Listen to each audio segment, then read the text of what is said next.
হ্যাঁ, আপনারা ইতিমধ্যেই জানেন সারা বাংলাদেশ আজকে শোকে কাতর মাগুরার ছোট্ট শিশুটা নিয়ে। এবং এই প্রসঙ্গে বিএনপির ভারপ্রাপ্ত চেয়ারম্যান জনাব তারেক রহমান সাহেব ভিকটিমের মার সাথে কথা বলেছিলেন এবং ওনাকে আশ্বস্ত করেছিলেন যে এই ছোট্ট শিশুটির যাবতীয় চিকিৎসা সহ যত যা প্রয়োজন তিনি তা পদক্ষেপ নেবেন দলের পক্ষ থেকে। আজকে দলের পক্ষ থেকে জনাব তারেক রহমান সাহেবের আহ্বানে আমরা আপনার সামনে হাজির হয়েছি। আপনাদের সামনে ওনার নির্দেশনা হচ্ছে এই ভিকটিমকে অর্থাৎ তার পরিবারকে, তার মা যে একটা মামলা দায়ের করেছেন, এই আইনগতভাবে বিএনপির পক্ষ থেকে সমস্ত আইনগত পদক্ষেপ এবং আইনি সহায়তা দেওয়ার সিদ্ধান্ত গ্রহণ করা হয়েছে। এবং এই জন্য মাগুরাতে বিএনপির পক্ষ থেকে একটা আইনজীবী প্যানেলও গঠন করা হয়েছে, যার নেতৃত্বে আছেন অ্যাডভোকেট শাহেদ হাসান টগর এবং অ্যাডভোকেট মোহাম্মদ রুকনুজ্জামান খান, অ্যাডভোকেট কুমোদ রঞ্জন বিশ্বাস, অ্যাডভোকেট এম এ মজিদ এবং অ্যাডভোকেট মিজানুর রহমান মিজান। এই 5 সদস্য বিশিষ্ট আইনজীবী প্যানেল জনাব তারেক রহমান সাহেবের পক্ষ থেকে, বিএনপির পক্ষ থেকে গঠন করা হয়েছে।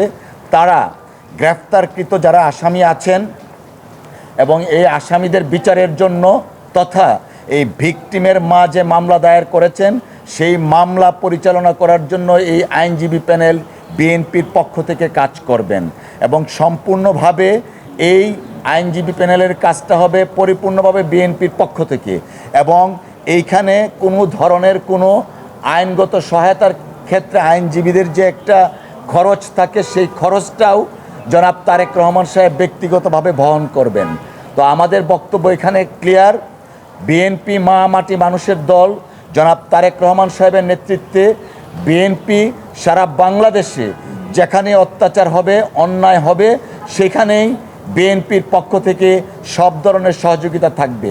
এই মাসুম বাচ্চাটার ক্ষেত্রে আইনগত সহায়তাও আছে এবং স্বাস্থ্যগত মেডিকেলের সহায়তাও আছে।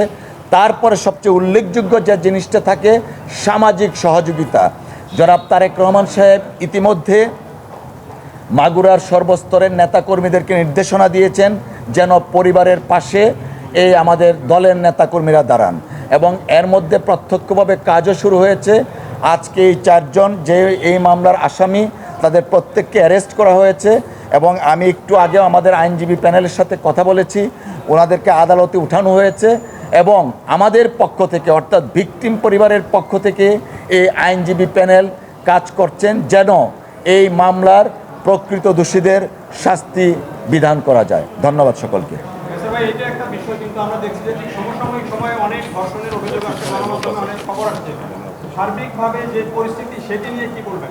দেখুন, আসলে সার্বিক পরিস্থিতি অফকোর্স আমরা এই ভূমণ্ডলের এই মানুষ, এই বাংলাদেশের মানুষের মনের মধ্যে যে স্থিরতা দরকার এবং মানুষের যে আত্মবিশ্বাস দরকার, নাগরিক হিসাবে রাষ্ট্র তার নাগরিকদের যে সর্বোচ্চ প্রোটেকশনটা দেওয়া দরকার, সেই ক্ষেত্রে এটা প্রতীয়মান নাগরিক তার প্রোটেকশনটা পাচ্ছে না। অত্যন্ত দুঃখজনক। আমরা যে জিনিসটা বরাবর এমফাসাইজ করি, দেশের একটা স্থিতিশীলতার জন্য সর্বাগ্রে প্রয়োজন গণতান্ত্রিক পরিবেশ।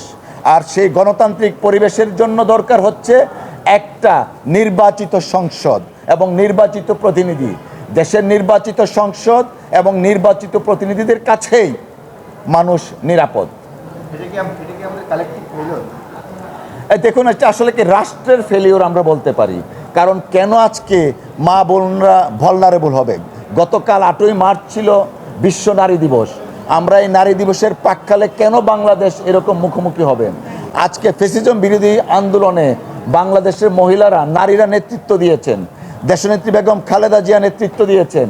এবং আমরা দেখেছি ছাত্র জনতার অভ্যুত্থানে আমাদের ঢাকা বিশ্ববিদ্যালয় সহ প্রাইভেট বিশ্ববিদ্যালয়ের ছাত্রী বোনেরা এগিয়ে আসছেন, নেতৃত্ব দিয়েছেন। অথচ আনফর্চুনেটলি আজকে এই মা বোনেরা ভিকটিমে পরিণত হচ্ছেন। অফকোর্স এটা রাষ্ট্রের ব্যর্থতা আমি মনে করি। ধন্যবাদ।